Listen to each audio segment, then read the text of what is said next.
오늘 말씀은 우리가 잘 알고 있는 향유 옥합을 붓는 한 여인에 대한 사건을 기록하고 있는 말씀입니다. 예수님께서 예루살렘 입성 후에 여러 가지 일들을 하시다가 잠시 베다니로 나가서 머무르시게 되는데요. 그때가 정확한 날짜를 추정해 본다면 이틀이 지나면 유월절이라라는 26장 2절의 말씀과 그리고 또 14절에 보면 그때에 가룟 유다가 대제사장들에게 가서 그러니까 그 예수님을 팔려고 찾아갔다라는 내용을 보았을 때 성금요일 이틀 전인 수요일로 추정되는 오늘처럼 수요일로 추정되는 날이라고 볼 수 있습니다. 이때의 사건은 사실 나병 환자 시몬의 집에서 일어나게 되는데 나병 환자 시몬이라고 하면 어떤 사람일까요? 나병에 아직도 걸려 있는 사람이 아니라 보통 나병 환자 시몬이라고 하면 나병에 걸렸지만 예수님의 은혜로 치유를 받고 예수님께 대한 감사로 인하여서 이 시몬이 집에 초청하였다라는 것을 우리들은 알 수 있습니다. 그러면 이 예수님께서 우리들이 보통 고난 주간 성금요일 이틀 전 예수님께서 이제 죽으시기 이틀 전 이렇게 생각하면은 조금 침울하거나 암울하다고 느껴질 수 있고 또 우리도 역시 이 말씀을 묵상할 때 그런 분위기에서 묵상을 할 수가 있겠죠. 하지만 실제로 이때는 분위기가 어땠을까요? 베다니 나병 환자 시몬의 집에 예수님께서 초청받았을 때 제자들 그리고 그 따르는 무리들은 당연히 조금 들떠 있거나 흥분되어 있었을 것입니다. 예수님이 죽으신다, 예수님께서 순환 받으실 것이다 예고를 4번이나 하였음에도 불구하고 물론 성경에 기록된 것보다 더 많이 했을 수도 있지만은 예수님께서 그렇게 반복적으로 말씀하셨는데도 불구하고 이들은 예수님에 대한 자기들만의 다윗과 같은 메시아 이미지를 버리지 못했기 때문에 예루살렘 입성 후에 예수님이 로마를 전복시키는 왕으로서 역할을 할 것이라 생각하고 그들의 지위나 혜택도 더 좋게 누릴 것이라고 상상했기 때문에 나병 환자를 고치신 예수님이 초청받아 환영받는 이 시간은 어떻게 보면 제자들에게나 무리들에게나 이 시몬의 집에 모인 모든 사람들에게 있어서 그 분위기가 감사의 축제 같은 분위기였을 것입니다. 우리들이 생각하는 것보다 그렇게 침울한 분위기는 아니라는 것이죠. 그런데 오히려 이런 분위기의 축제 속에서 조금 이례적인 일, 평범하지 않은 사건이 발생하는데 그것이 바로 오늘 말씀에서 등장하고 있는 한 여자 때문입니다. 7절에 보니까 한 여자가 매우 귀한 향유 한 옥합을 가지고 나와서 식사하시는 예수의 머리에 부으니 보통 기름을 머리에 붓는 것은 귀한 손님에 대한 예절이기 때문에 보통 언제 부을까요? 식사 시간에 붓지는 않겠죠. 초청된 처음 이렇게 손님이 왔을 때 식사하기 전에 붓는 일이 있었을 것이고 그리고 유대인들의 식사 시간은 보통 길게는 2시간에서 6시간 정도로 이루어지면서 열띤 토론이나 또 여러 가지 좋은 나눔들이 있었을 수 있기 때문에 여인이 이런 행동을 하는 것은 상당히 많은 사람들에게 주목을 받는 일이었고 그리고 또 이 식사를 방해하는 일이 될 수도 있었습니다. 근데 여인이 이렇게 향유 옥합을 드렸던 이유, 그럼에도 불구하고 이렇게 드렸던 이유가 무엇인지 오늘 본문에서는 분명하게 예수님의 장례를 준비하는 일이었고 이 여인에게 있어서는 더 없는 예수님께 대한 헌신의 기회 때였다라고 말씀하면서 우리에게 분명히 전달하여 주고자 하는 말씀이 있습니다. 그것은 바로 이 여인의 헌신의 크기는 얼마나 큰 것이며 그리고 그 기회를 어떻게 붙잡아 드렸으며 그리고 그 헌신으로 인하여서 이 여인에게 있어서나 이 곳에 이 여인을 보는 많은 사람들 그리고 이 여인의 사건을 듣는 많은 사람들에게 어떤 유익을 주는지를 말씀해 주고 있습니다. 먼저 우리가 살펴볼 것은 이 향유 옥합을 드린 헌신의 가치를 살펴보고자 합니다. 한 여자가 매우 매우 귀한 향유 한 옥합을 가지고 나왔다라고 이야기하고 있죠. 이 향유 옥합의 가치는 우리가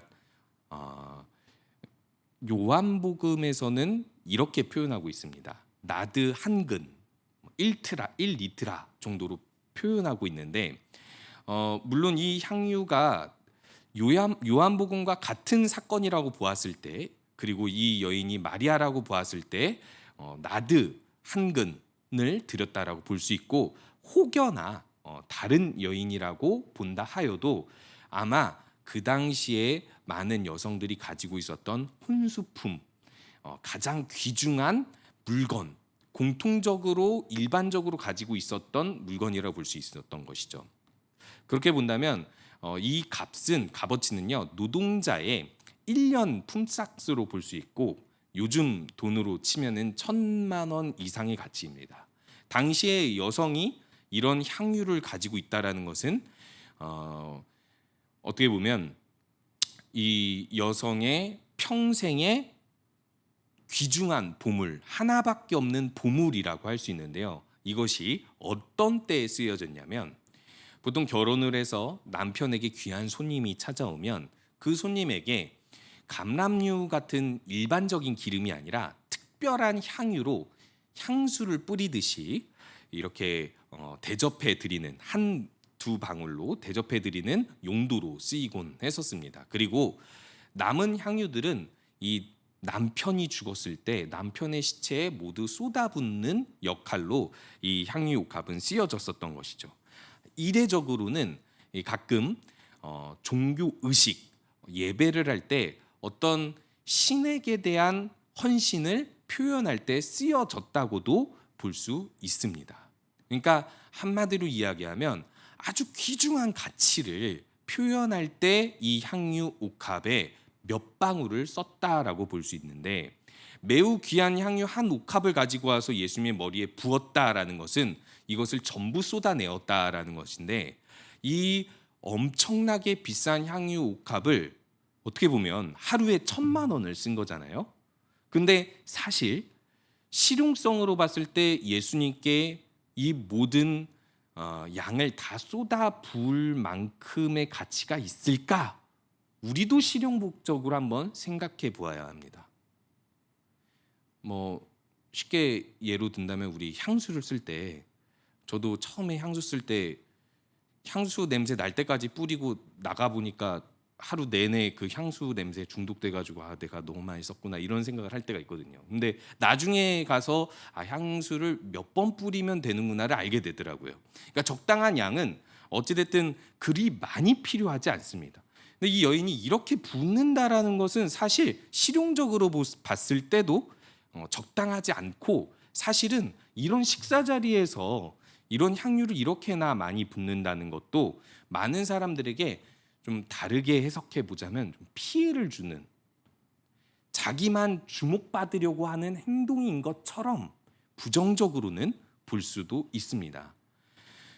우리가 향유 옥합을 부은 이 여인의 사건을 볼 때 이 여인이 너무나도 우리에게는 모범적 사례이기 때문에 그저 긍정적인 헌신으로만 볼 수 있지만, 당시 사람들의 이 배경을 생각해 본다면 이 당시 사람들이 부정적으로 반응을 했었다라는 것은 아주 당연한 일입니다. 더더군다나 아주 많은 여인들이 예수님께 이렇게 향유옥합을 부었거나 아니면 이런 사건들이 많았으면 모를까, 이 복음서를 종합해서 여인이 향유옥합을 부은 사건이 복음서마다 하나씩 기록이 되어 있는데, 이것이 다 한 사건이라고 하면 예수님이 이제 사역하시는 동안에 단 한 번밖에 일어나지 않은 사건이 되는 것이고, 누가복음에서 나오는 그 사건이 다른 사건이라고 했을 때에도 2번밖에 일어난 것이 아니고, 그리고 마태복음과 마가복음 이 두 사건만 한 사건이라고 묶어 보았을 때도 이 사건은 이례적인, 쉽지 않은, 평범하지 않은 사건이라고 볼 수 있습니다. 그러면 이 평범하지 않은 일이 일어났을 때는 평범하지 않은 일이 일어난 만큼의 이유가 있어야 되겠죠. 그만큼의 가치 혹은 목적이 있어야 되겠죠. 그래서 오늘 제자들은 이렇게 반응합니다. 8절 보니까요. 제자들이 보고 분개하여 이르되 무슨 의도로 이것을 허비하느냐라고 질문하고 있습니다. 이 제자들이 감정이 어떻다라고 이야기하죠. 어떻게 보면 우리들은 그냥 궁금할 수 있잖아요. 질문할 수 있잖아요. 이게 무슨 의도로 무슨 목적으로 이렇게 하시는 거죠? 라고 물어볼 수 있잖아요. 근데 단순한 감정이 아니라 이 제자들의 감정은 이런 감정입니다. 분개한 감정이라고 해요. 뭔가 아주 비윤리적인 사건을 본 것처럼 화가 잔뜩 나버린 거예요. 이 제자들이 왜 이렇게까지 화를 내면서 허비한다라고 표현했을까요? 요한복음 사건을 우리가 조명해서 본다면요, 가룟 유다가 이 제자들을 선동한 것으로 보여집니다. 가룟 유다는 회계였죠. 그리고 이 가난한 자들에게 나누어줄 목적으로 어떤 헌금 같은 거, 구제헌금 같은 것들을 모으면은 자기가 그 중에 몇을 빼돌려서 자기 것으로 만드는, 좀 간단한 단어로 표현하면 도둑이었습니다. 사기꾼이었죠. 그런데 중요한 건 마태복음은 이렇게 표현하고 있다는 거예요. 가룟 유다만이 아니라 제자들이 모두 분개하였다라고 이야기합니다. 복수형으로 이 제자들을 표현한다는 건 이 제자들, 그리고 마가복음에서는 어떤 사람들이라고 표현하는 것처럼 많은 사람들이 비슷한 생각을 했다라는 거예요. 무엇이라고요? 이것은 분명한 낭비다라고 생각을 했다라는 것입니다. 그러면 우리가 한번 비교해 보기 바랍니다. 우리들은 이 여인의 사건이 헌신이라는 것을 너무 잘 알고 있잖아요. 그러면 헌신과 낭비의 차이는 무엇에 있죠? 똑같이 1,000,000원을 썼다고 생각해 봅시다. 한번 이렇게 예를 들어볼까요? 우리 자녀가 서울대를 갔습니다. 근데 등록금이 1,000,000원이에요. 낭비입니까? 그렇게 생각하지 않죠.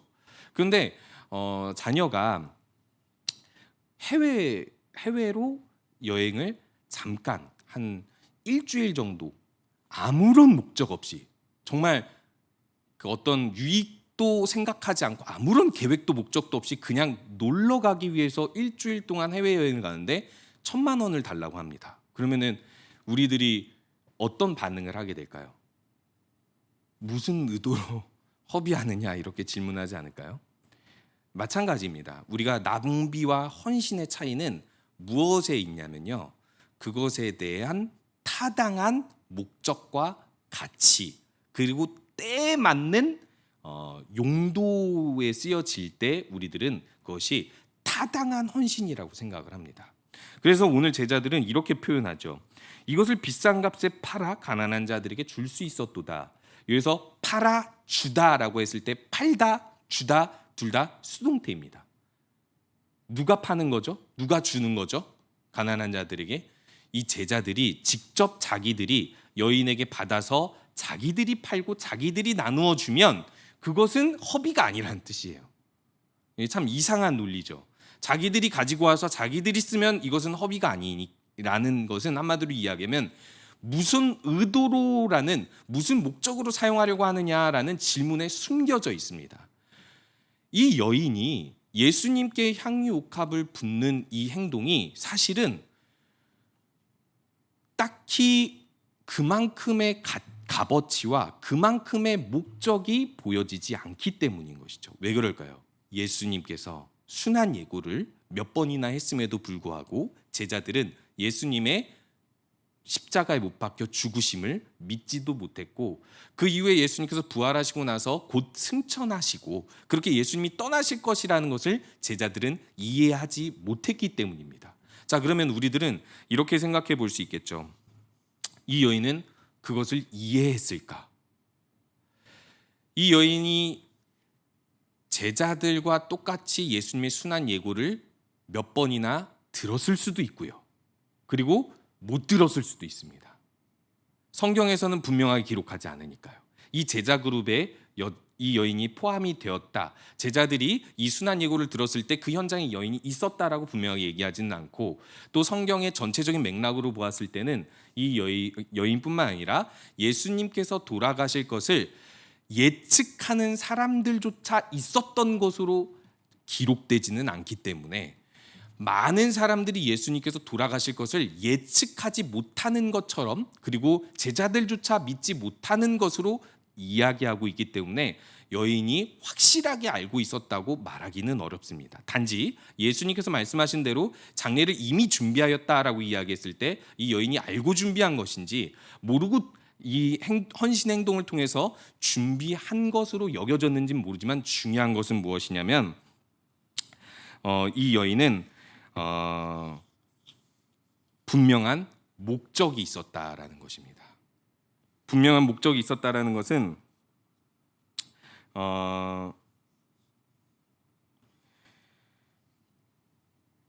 자신이 예수님께서 이틀 후에 돌아가시게 될지, 예루살렘 입성한 이후에 돌아가시게 될지, 혹은 돌아가시게 되지 않을지 확실히는 알 수는 없어도 이 여인은 지금 예수님께 드리는 이 헌신이 실용적인 것과 상관없이 자신에게 베풀어 주신 예수님에 대한 은혜와 예수님의 그 존재 값어치에 타당하다고 생각을 했던 것입니다.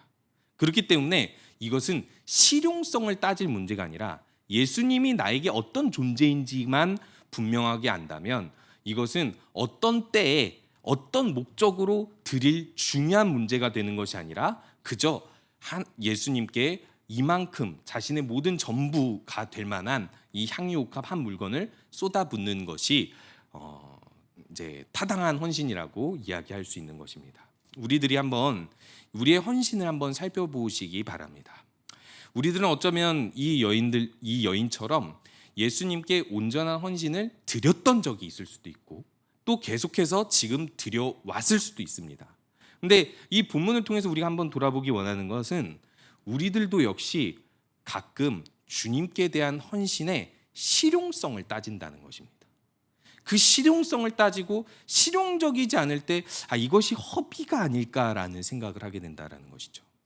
제가 사역을 하게 되면서 사역을 하기 전에 알지 못했던 것을 사역을 하고 나서 알게 되는 것이 있죠. 어떻게 보면 저는 이 목회자가 직업인 것이잖아요.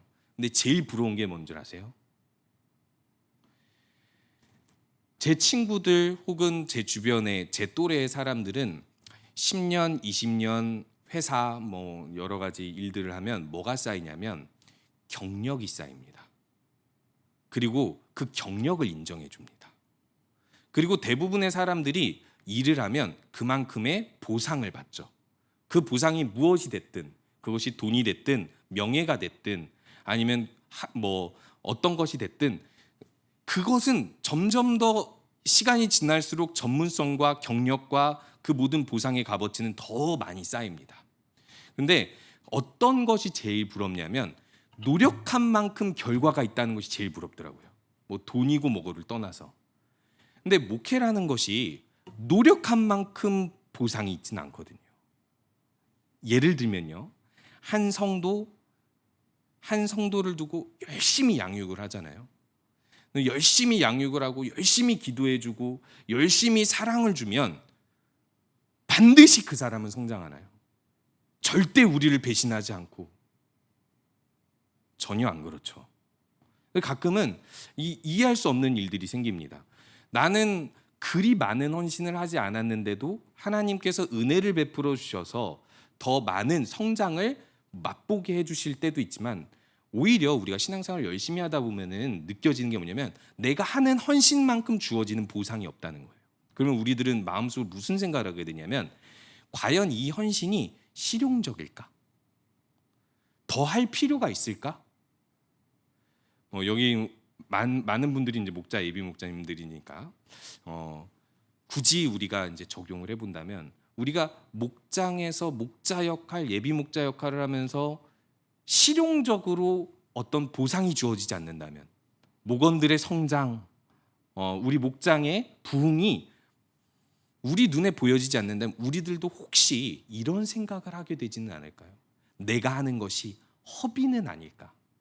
그런데요, 이 여인의 헌신을 바라볼 때 이 여인은 어떤 실용적인 것도 바라보고 있지 않습니다. 그저 예수 그리스도에 대한 값어치면 충분하다라는 것이죠.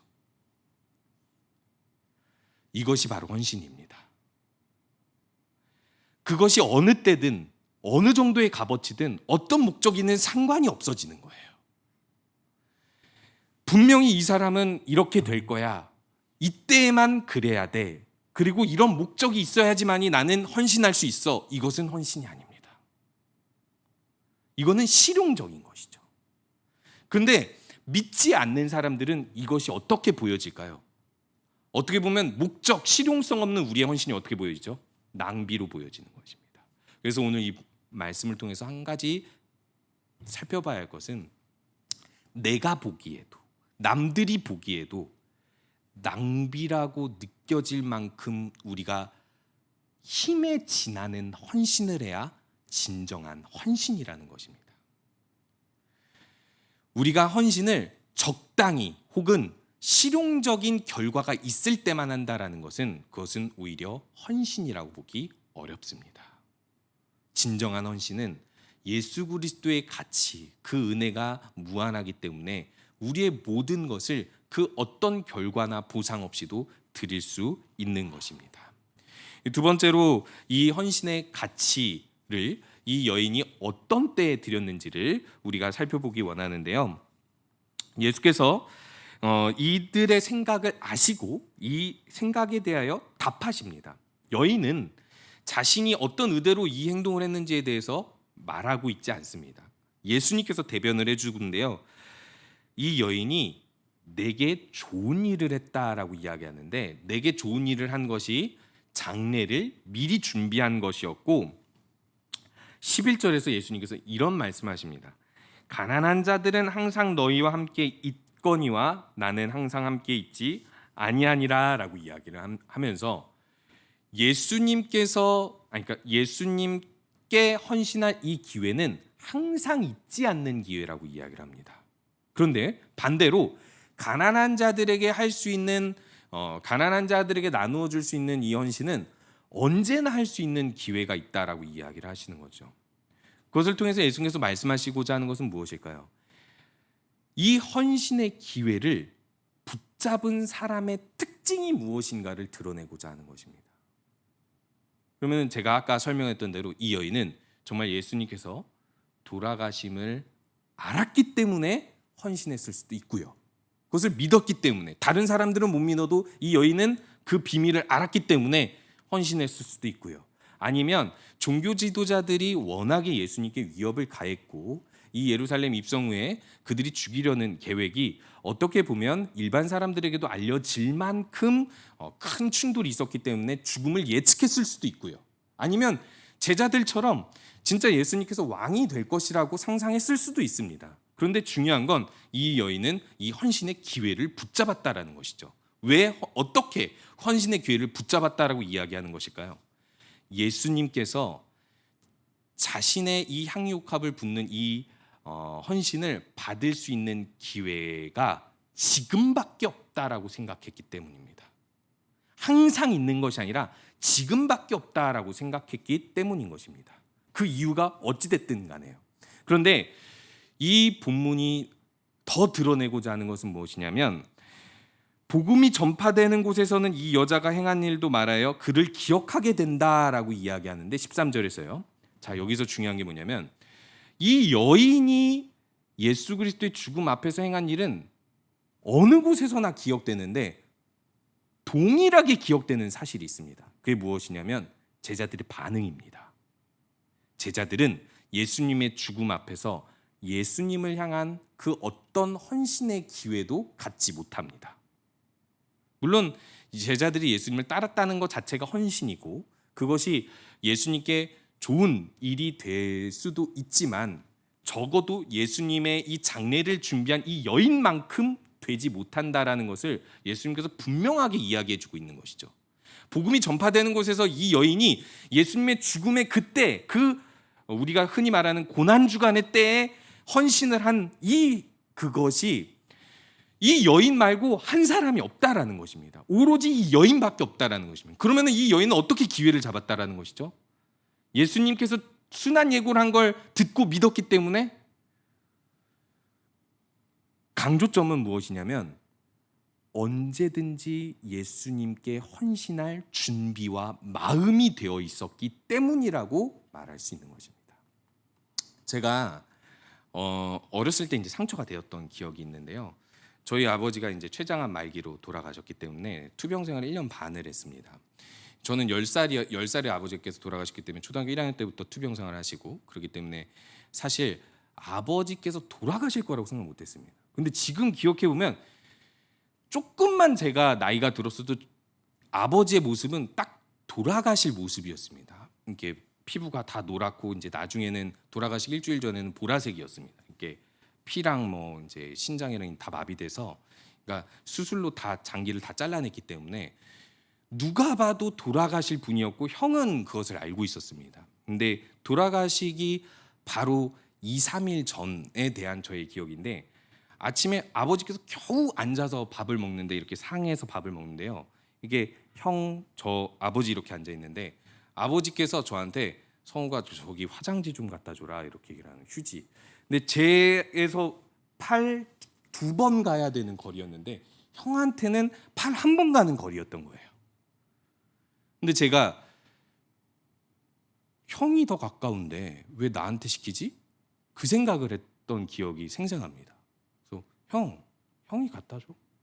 딱 얘기를 했는데 그 순간 아버지께서 하신 말씀이, 성욱이는 아빠가 아픈데 걱정도 안 되나 보구나, 이 말을 하시는데 돌아가시고 나서 6년을 마음에 남는 거예요. 왜냐하면 전 아버지께서 돌아가신다는 것을 몰랐으니까 그렇게 행동한 거예요. 그런데 왜 죄책감에 남는 줄 알아요? 난 아버지의 돌아가심을 몰랐어 라고 합리화할 수 없는 이유는, 내가 항상 아버지께 효자였다면, 그러니까 아버지가 몸이 불편한 것에 대해서 내가 조금이라도 도와드리고 뭔가 이렇게 좀 그러니까 아버지의 자식으로서 이렇게 좀 아버지께 효를 행하고자 하는 마음이 있었다라면 그 기회를 놓치지 않았을 텐데라는 어떤 불효자라는 인식이 저한테는 되게 강렬하게 남았습니다. 저는 이 예를 말씀드리는 이유가 제자들의 마음이 그러했을 것이라는 것입니다. 제자들이 예수님의 죽으심을 이해하지 못한 것도, 그 믿음이 부족한 것도 문제지만, 더 큰 문제는 무엇이었냐면, 언제든지 예수님께 헌신할 마음, 자신의 모든 전 인생을 쏟을 마음이 있었다면 이 여인의 헌신의 값어치를 알고 무슨 의도로 허비하였느냐라고 질문하지 않았을 것입니다. 오히려 이 헌신의 기회를 제자들도 함께 붙잡아 주님의 죽으심 앞에서 함께 이 여인의 헌신에 동참하지 않았을까, 우리가 돌아보게 되는 것입니다. 그리고 결국 이 헌신은 어떤 유익을 가져다 주냐면, 예수 그리스도께서 죽음과 부활로 우리에게 얼마나 큰 은혜를 주는지 이 헌신을 통해서, 유일하게 한 이 여인의 향유값을 부은 헌신을 통하여서 예수 그리스도의 죽음의 값어치를 더욱 향기롭게 빛나게 해 준 것입니다. 바로 이 여인 한 사람이 예수님께 대한 헌신의 마음, 그 값어치를 지니고 있었기 때문에, 그래서 예수님께서 죽으시기 전에 이 기회를 붙잡음으로 이 헌신을 할 수 있었던 것입니다. 그렇다면 우리들의 헌신은 어떻게 이루어져야 될까요? 바로 언제든지 예수님께 헌신할 마음을 준비한 채로, 우리가 적당히 혹은 실용적으로 이만큼만, 보상 혹은 결과가 있는 만큼만, 있을 때만 하는 것이 아니라 주님께 나의 모든 것을 드리는 마음으로 항상 이 기회를 만들어 가야 된다는 것입니다. 사실 예수님은 떠나고 벌써 이제 하늘에 하나님 우편에 앉아 계시잖아요. 어떻게 보면 우리가 예수님께 향유를 이렇게 이 여인처럼 부을 기회는 어떻게 보면 없다고도 볼 수 있는 것이죠. 물리적으로는요. 그런데 이 말씀이 기록된 이유가 무엇이겠습니까? 예수님께서 이 땅에 계시지 않으시고 하나님 우편에 앉아 계시지만 예수 그리스도의 몸이라고 표현하는 교회는 언제나 우리와 함께 있기 때문입니다. 그리고 예수님께서 표현하신 대로 가난한 자들은 우리와 항상 함께 있다라는 이 표현은 예수 그리스도께서 떠나시고 나서는 예수 그리스도께 대한 헌신이 이렇게 표현된다라는 것을 말씀해 주고 있는 것이죠. 그래서 사도행전의 공동체에서는 가난한 자가 한 사람 없었다라는 표현이 나오고 있습니다. 신명기 15장에서는 분명하게 가난한 자들이 항상 함께 있을 것인데 그럼에도 불구하고 하나님께서 말씀하신 그 명령대로 희년과 안식년을 잘 지키면 가난한 자가 한 사람도 없어질 것이라는 예언이 사도행전 2장, 4장에서 나타나는 초대교회 공동체에서는 이루어졌다라는 것이죠. 향유옥합을 예수님께 온전히 부었던 이 여인의 헌신이 예수님께서 올라가시고 나서는, 승천하시고 나서는 교회 가운데 이루어졌다라는 것입니다. 그 풍성한 헌신이 서로에게 이루어졌다라는 것이죠. 단 한 가지를 기억하자라는 것이죠. 예수 그리스도께 대한 헌신으로서 우리가 항상 기회를 붙잡아야 된다라는 사실입니다. 그렇게 예수 그리스도의 은혜, 그 죽음으로 우리에게 은혜를 주신 그 은혜를 항상 높여드리고 향기롭게 하는 우리 모든 성도님들 되시기 바랍니다.